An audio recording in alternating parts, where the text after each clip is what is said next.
वैश्यों के यहाँ नहीं जाएंगे, कुर्मियों, पटेलों और कुशवाहों के यहाँ नहीं जाएंगे। साफ बात, पटेल जाने, कुर्मी कुशवाहा जाने, लवकुश जाने, कोई फर्क नहीं पड़ता। ये उनकी अहंकार को दिखाता है कि हम किसी के भी दरवाजे पे नहीं जाएंगे।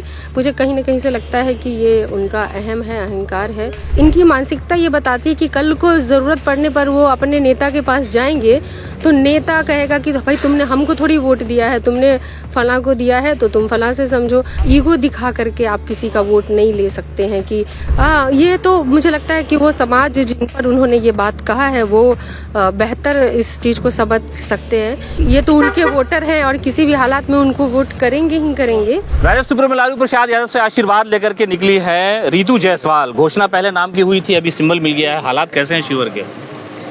शिवहर के हालात बहुत अच्छे हैं। शिवहर की जनता बहुत समझदार है। उन्हें पता है कि उन्हें वोट कहाँ डालना है और किसके लिए डालना है। तो शिवहर को पता है, विकास के लिए तरसता हुआ शिवहर को विकास चाहिए। अच्छा, वहाँ पर मुकाबला आप मानती हैं या ये मानती है कि नहीं, तेजस्वी का जो 17 साल बनाम 17 महीने की लड़ाई है, या वहाँ पर जो उम्मीदवार है उसको लेकर के कि भाई आप भी बाहरी हैं, आप कह रहे कि नहीं हम तो इसी जिले के हैं, इसी पड़ोस में हैं?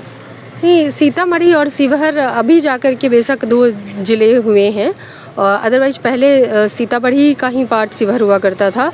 तो और वहाँ के शिवहर के 2 विधानसभा जो है वो सीतामढ़ी के आते हैं और लोकसभा क्षेत्र हो जाता है वो। तो मैं कहीं से भी बाहरी नहीं हूँ और बहुत कहना है तो आप पड़ोसी कह सकते हैं।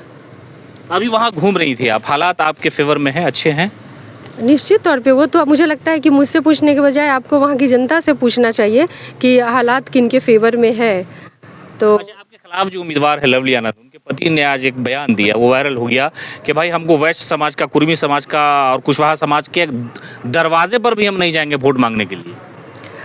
ये तो मुझे लगता है कि वो समाज जिन पर उन्होंने ये बात कहा है वो बेहतर इस चीज़ को समझ सकते हैं। जिन्होंने ये मान लिया है कि ये तो उनके वोटर हैं और किसी भी हालात में उनको वोट करेंगे ही करेंगे, ऐसा तो इनकी मानसिकता ये बताती है कि कल को ज़रूरत पड़ने पर वो अपने नेता के पास जाएंगे तो नेता कहेगा कि भाई तुमने हमको थोड़ी वोट दिया है, तुमने फलां को दिया है तो तुम फलां से समझो। ये उनकी अहंकार को दिखाता है कि हम किसी के भी दरवाजे पे नहीं जाएंगे। मुझे कहीं ना कहीं से लगता है कि ये उनका अहम है, अहंकार है, जो कि नहीं होना चाहिए। आप जनप्रतिनिधि हैं, आपको जनता का वोट, उनका विश्वास जीत के लेना चाहिए। ईगो दिखा करके आप किसी का वोट नहीं ले सकते हैं कि मुझे वोट मिलेगा ही, मैं जाऊं या ना जाऊं। तो ये अहंकार राजनीति में सही नहीं है। सेवा भावना से राजनीति में आना चाहिए। चलिए, रितु जायसवाल इनका कहना है कि सियासत में घमंड जो है वो अच्छा नहीं होता है, और इन्होंने वही बयान को लेकर के अपनी टिप्पणी की है जो लवली आनंद के पति आनंद मोहन ने कहा है, और ये लालू प्रसाद यादव से मिल करके अभी लौटी हैं।